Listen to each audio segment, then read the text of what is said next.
Mapagpalang araw. Dito tayo sa tahanan ni Kuyang Manny Garcia from Pampanga. Pero dito siya nagawa. Manila boy siya. Ayan. Pero kanyang origin, Pampanga. Pampanga siya. Dinadalaw natin siya every Saturday. Meron lang kasi akong tinahanan kaya ngayon pa lang ako nakarating. Kaya pala eh. Hindi, Sana nagpas ka na. hindi importante kung whatever it is. Ang mahalaga, Oo. nandiyan siya. Yung salita ng Diyos. Sabi ni Pablo yun eh. Oo. Ang gusto ko, yung presensya nyo, sabi ni Pablo, hindi ko inangad yung yaman ninyo. Ang gusto ko, kayo. Yan. Yan din naman ang aking katwiran. Kailangan nandyan tayo. O nandyan tayo. Tayo mag-aharal. Alam niyo yung pag-aharal dito sa loob ng bahay, kung tawagin niya home Bible study. Study. Mag-aral. Yun yung inaaya ako dyan, no? Sa, Anong tawag doon? sa Bible. bahay. Born again. Yan. Mabuti yung Kuya Manny. Hindi eh, may sakit ka ako, hindi ako may pwede. Mabuti naman yung kung gano'n. Oo, nakakaya rin sa tao. Kaya alam niyo po, ako, kung sa akin tatanungin, gusto ko lahat ng mga tao maging born again yan eh. Para tumino. Hindi, nasa tao naman yan eh. Ang tao naman may pagkino, tayo. Oh. Hindi naman na porque nagkasala yung tao, gano'n eh, may pagbabago. Tama yun. Kung magbabago siya, Kuya Manny. Oo, magbabago eh. Paano kung hindi siya magbago? Hanggang sa ikamatay na. Oo, yun. Tama ka dyan. Tama-tama ka. Ano ako, kursilista ako tayo. Ayan. Maganda yun. Nag-Bible na kami noon. Yung kursilista, mayroong mga mabibigat ang doktrina dyan. Saka ako ulilan lubos ako, kaya balik pa lang ako, may isip na ako. Ay, yung tinatawag nilang 2x2. Oo. Yun, masakit yun. Ano yun, dasal yun eh. Pag sinabing 2x2, luluwa ka ron, iiyak ka. Oo, iiyak ka talaga. Pati kasi sipon mo, magsasama na. tungkol sa magulang yun eh, sa kapatid. Oo. Yan kanya sa loob ng kursilyo. Nakakita ko ng ganyan. Yung kuya ko. Pinagmamalaki ko yan, wala namang kursilyo. Yung kuya ko, nagkursilyo kasama yung pisang ko. Nung tapos na sila, sinundo natin sila. Yan. Talagang, ako muntik na akong maging kursilista rin eh. Hindi ko nakakalimutan yung... Dito, meron nag-aaya sa akin dito. Ipapasok ako sa kursilyo, doon sa Malolos. Kanya lang, ewan ko, ba't hindi na natuloy? Ang reliyon kasi, So, reliyon, isa lang yan. mm, Makursilyo siya, ma-born again, isa lang eh, isa lang ang Diyos eh. Basta tumatawag ka, yan ang pinaka-importante. kaya nagpapasok sa akin sa kursilyo, kursilista rin eh. Sabi niya, Hindi naman ako talaga ako loko. ipapasok ko sa magkursilyo ka, gagastusan kita, sabi niya. Saan mo naman ako dadalhin sa kursilyo? Ito sa Malolos, sabi niya. No, pero malolo siya, may probinsya. Kaya makabebe. Sa akin, laloka lang ako. Kaya sabi ko, sige, pag kung kailan, sabihin mo sa akin ka ako, kanya lang, wala nang nangyari. Hindi ko alam kung anong nangyari sa kanya. Sabi niya sa akin, i-recommenda kita ron. Anong magiging trabaho ko? Ikaw ang magrolyo sa kanila, magbasa ka ng Biblia. Oo, yun. Yun ang, kasi nagsishare ako ng word of God dito sa lugar. Taga rito lang yun, Kuyang Manny. Kanya lang, hindi ko na maalala yung pangalan. Sa amin yung pinakaano namin, tiya ko. Na nag-aalok sa akin na magkursilista. Sabi ko, ba gusto ko yun, kako, ako magro-rolyo. Ako magbabasa ng Biblia. Gusto ko yun, kako.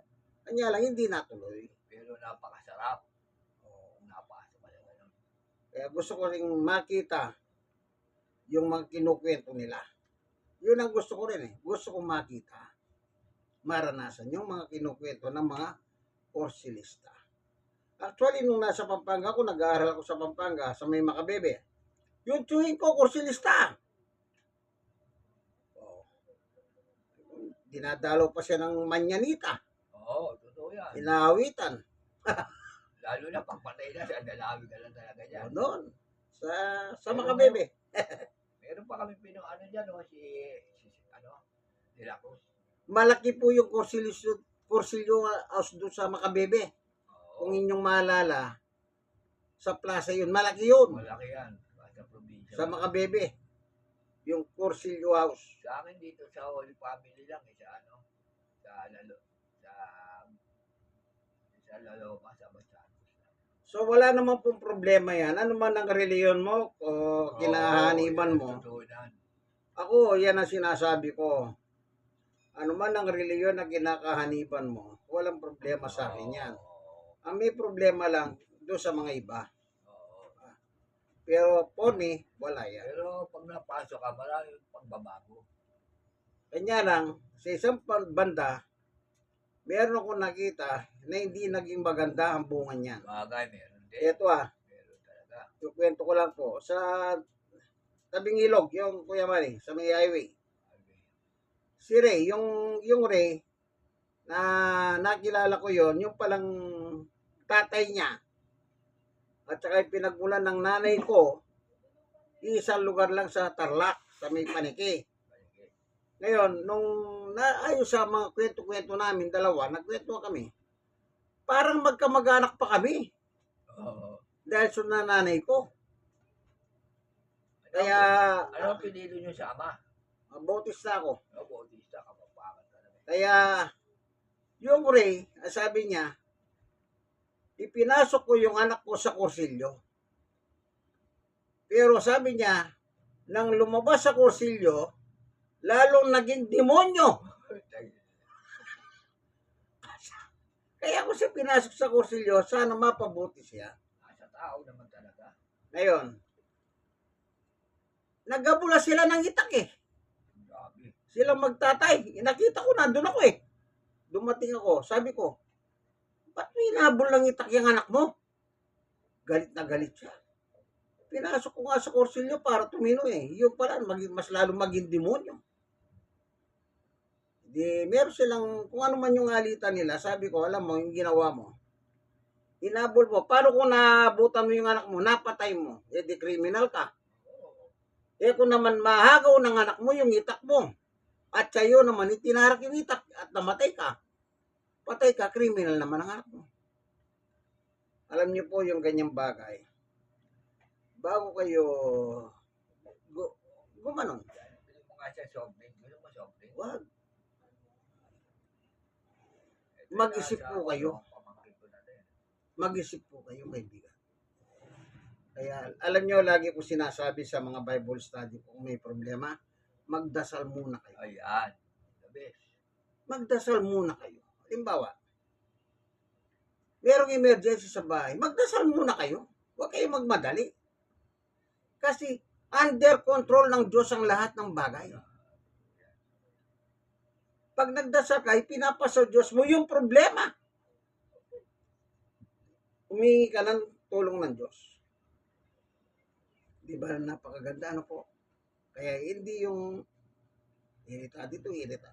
Galaw dito, galaw. Hindi gano'n. Dapat lagi kayong magdasal. Tignan natin ang sinasabi ni Apostol Pablo. Bago tayo papalawat pala, mananalangin tayo. Panginoon Diyos, aming Ama, minsan pa samahan mo po kami sa aming pagbubulay ng salita ni Kuya Manny. Salamat po sa ngalan ni Jesus. Amen. Dito sabi ni Apostol Pablo ay unang Timoteo chapter 2 verse 1. Una sa lahat, ipinakikiwas kung paabutin ninyo sa Diyos ang inyong kahilingan panalangin, pamanik at pagsasalamat para sa lahat ng tao. 2. Kayo din naman gawin ninyo para sa mga hari at may makakapangyarihan upang makapamuhay tayo ng matahimik at payapa, marangal at may kabanalan.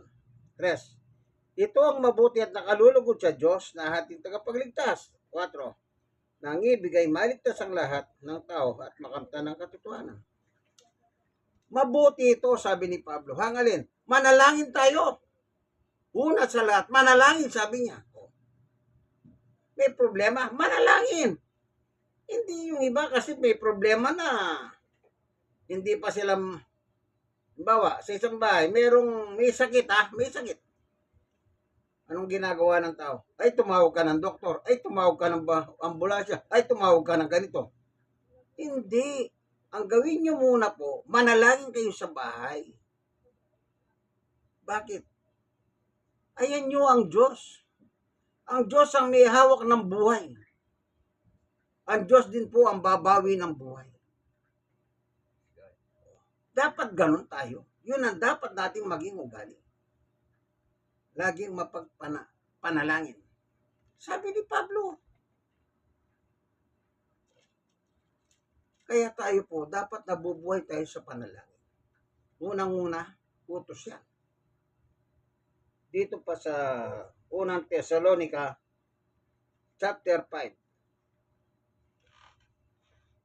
verse 15, 16, 17. Pwede ka naman ha? Alina, may mabsiko. Ha? Mabsiko. Alas 12 na yata. Alam ba alas 12 na? Bago ako pumunta rito, nakakain ko lang. Sinisigurado kung busog na ako kasi. Ako, ngayon lang ako nagpasahin kasi may iniasikaso rin yan Trabaho rin siya dyan sa kabila. Basahin po natin. Unang Thessalonica chapter 5, verse 16, 17, 18. Magalak kayong lagi, maging matyaga sa panalangin. Ipagpasalamat ninyo sa pangalan ni Jesucristo ang lahat ng pangyayari sapagkat yaho ng ibig ng Diyos. Kita nyo? Yaho ng ibig ng Diyos. Ang alin daw? Mapagpasalamat sa pangalan ni Jesus. May problema, may sakit, manalangin muna kayo. Kung ano man yung problema sa loob ng tahanan, manalangin muna kayo. Yun ang ibig ng Diyos napakaliwanag ang sulat ng Pablo. Ulitin natin sa 18. Anong nakalagay? Ipagpasalamat ninyo sa pangalan ni Kristo Jesus ang lahat ng pangyayari sapagkat yaho ng ibig ng Diyos. Ito, matamis man mapahit, ipagpasalamat nyo po sa Diyos. Yung iba kasi, pag masarap, pasalamat. Pag hindi masarap, wala na. Hindi. Limbawa, kumakain ka. Ngayon ang ulam mo, adobong manok. Minsan nakakalimutan mo pa. Yun ang malupit. Nakakalimutan ko yung money. Oo, totoo yan. Kinabukasan, ang ulam mo naman tuyo. Ibig sabihin, pag ulam mo ba, adobo? Ang ulam mo lechon, magpapasalamat ka sa Diyos. Pag tuyo, hindi na lang. Yun ang sinasabi ni Pablo. Ano man yan, ipagpasalamat mo bago mo kainin yung kung pagkain niya, kaibigan. Alam niyo po, napakahalaga magpasalamat tayo sa Diyos. Unang-una, utos. Hindi tayo inuutosan ni Pablo. Kasi si Pablo, tao yan. Si Pablo, tagapagsalita ng Diyos sa pamamagitan ni Jesus, kaya apostol siya ni Jesus. Yung turo ni Pablo, turo ni Jesus mismo. O tingnan natin sa Galacia. Anong sabi ni Pablo? Dito sa libro ng Galacia, ganito ang sinasabi niya, ang kanyang pagtatapat. Galacia chapter 1. Ang sabi niya, ito. Sa 11. Ibig kong malaman ninyo, mga kapatid, na hindi kata ng tao ang mabuting balita o salita ng Diyos na ipinangangaral ko. 12. Hindi ko ito tinanggap mula sa tao, ni tinuro sa akin ng tao. Si Jesucristo mismo ang nagpahayag nito sa akin. Yung turo ni Pablo, turo ni Jesus. Kaya kung inuutosan tayo ni Pablo na magpasalamat sa Diyos, ang nag-uutos ang Panginoong Jesus. Huwag nyo tignan si Pablo kasi kung makikita nyo sa totoong buhay si Pablo, pandak siya, kalbo, at luwa yung mata. Kung makita mo yung ganyang klaseng tao, maniniwala ka ba? Ganyan si Pablo, kaya sabi ni Pablo, huwag ako. Pero apostol siya ni Jesus, ginamit siya bilang tagapagsalita ni Jesus. Yung aral ni Jesus, binigay niya kay Pablo, at yung aral ni Pablo ay binigay sa ating mga tao. Kaya tayo nagbabasa, kasi dito nakasulat ang aral ni Pablo. O, eto, babasahin pa natin yung isang talata. Sa Rome, sa Gawa 26, ang sabi rito, yung conversion ni Pablo ito, 26:12. Yan pong layunin ng pagpunta ko sa Damasco, taglay ang kapangyarihan at pahintulot ng mga punong pare, saserdote. 13. Nang katanghalian tapat at kami naglalakbay, nakita ko po, Haring Agripa, ang isang matinding liwanag mula sa langit. Manining pa kay sa araw, nakakasilaw na liwanag sa paligid namin magkakasama. 14. Kami pong lahat ay nasabasob sa lupa at narinig ko ang isang tinig na nagsasabi sa akin sa wikang Hebreo, Saulo, Saulo, bakit mo ako pinag-uusig? Ikaw na rin ang nasasaktan sa paghihimagsik mong iyan para ka sumisigad sa tulis. 15. Tinanong ko, sino po kayo, Panginoon? At kanya sinabi, ako si Jesus na yung pinag-uusig. Ito yung conversion nila. Conversation. Si Jesus nasa langit, sumasagot. Si Pablo nasa lupa sa Damasco. 16. Tumindig ka. Napakita ko sa iyo upang ikaw ay suguhin ko. Magpatuto ka tungkol sa nakita mo ngayon at ipagkikita ko pa sa iyo. 17. Ililigtas kita sa mga Hudyo at mga Hentil na pagsusuguan ko sa iyo. 18. Susuguin kita sa maraming tao. Yun, upang himulat ang kanilang mata, ibalik sa kaliwanagan mula sa kadiliman, mula sa Diyos, mula sa kapangyarihan ni Satanas at sa pamagitan ng pagnanampalataya nila sa akin, sila'y patatawarin sa kanilang makasalanan at mabibilang sa mga tao pinapaging banal ng Diyos. So, kita nyo? Inutusan niya si Pablo. Hindi basta nangaral si Pablo. Kaya siya nangaral kasi inutusan si ni Jesus. Magpatutuho ka sa nakita mo. Sino ba nakita ni Pablo? Si Jesus nakita niya. Nagpakita siya.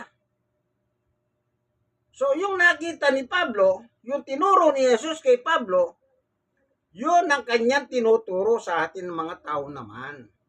Ngayon na nabubuhay, na nakasulat sa Biblia. Hindi ba napakaganda yan? Kahit na namayapa na ang Pablo, pero meron pa siyang sulat na binabasa natin. Yes. At yung salitang yun, salita mismo ni Jesus yun. Ibig sabihin, ang salita ng Diyos ay, tingnan natin yung sulat ni Juan. Ang akala nyo ba namamatay yung salita ng Diyos? Hindi po. Tama ka, kuya nga. Tignan natin yung sulat ni San Juan. Chapter 2. Unang 1, chapter 2. 17. Mapaparam ang salibutan at lahat ng kinauumalingan nito. Ngunit ang sumusunod sa kalooban ng Diyos ay mabubuhay magpakailanman. Alin yung mabubuhay?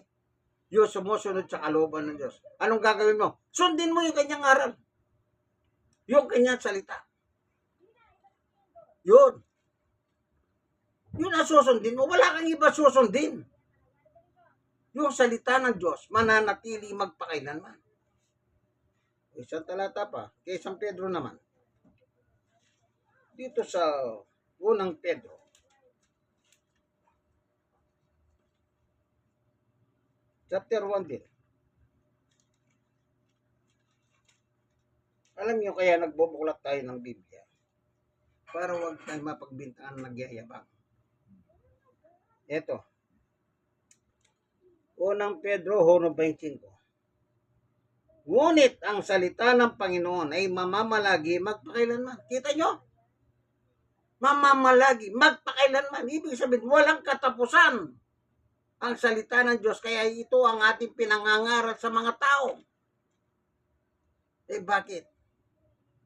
Sabi ng Panginoon, ipangaral ang salita ng Diyos sa lahat ng tao Hindi sinabi ni Jesus, pag may reliyon, huwag mo nang puntahan.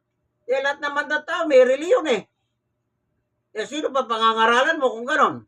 Kaya nga walang binanggit si Jesus na ang sinabi niya, Mateo chapter 28, verse 19, puntahan ng tao at ipatupad ang utos ko, sabi ni Jesus, sa mga tao. Lahat ng tao may reliyon. Kahit may reliyon ka, dapat mapangaralan ka. Yung iba naman kasi, ayaw ko na yan. Kita nyo, ako, meron akong nung araw, nagpunta kami ng hospital, gabi na. Meron akong inalok na prayer. Isang may sakit. Alam niyo, sagot sa akin ng pasyente yon, hindi ko na kailangan yan. Kita nyo? Nag-offer lang ako, magpipray po tayo, pero magbabasa muna tayo ng Biblia bago tayo manalangin. Kasagot-sagot, hindi ko na kailangan yan. Ibig sabihin, ayaw mo na mayroong mag-pray sa'yo kung may sakit ka. Para nagsawa na siya sa buhay niya. Ewan ko kung anong kurso natin yan, Kuya Manny. Dapat ang utos dyan, ipag-pray ang tao. In-offer mo na mag-pray, ayaw niya. Kita nyo? Kaya tatandaan po natin, yung pagsunod o mapagpasalamat sa Diyos, dapat lagi nating ugaliin niya. Wala na pong igit pa dyan, kaibigan. Kung sa magulang mo, masunurin ka, mas lalong dapat kang masunurin sa Diyos. Kasi Diyos yan eh. Yung magulang mo, hindi naman Diyos yan eh. Pero dapat ka rin pa sumunod sa iyong magulang kasi yun ang gusto ng Diyos, sa sumunod sa magulang. Kasi magulang mo yan, pinagkakautangan mo ng buhay. Hindi ko ibig sabihin, galing yung buhay mo sa tatay mo, hindi. Ginamit yung tatay-tanay mo upang lumitaw kang tao dito sa lupa, kaibigan. Sila yung pinili ng nanay mo, ay Diyos ng tatay-nanay mo. Sige po, hanggang dito na lang mga, sana meron kayo natutunan. Ito po ang inyong kaibigan Jesus, Brother Manny Botis sa Barangay 97 ito. So, 97 to, Manila, siya naman si Kuya Manny Garcia. Sige po, God bless us po. Bye-bye.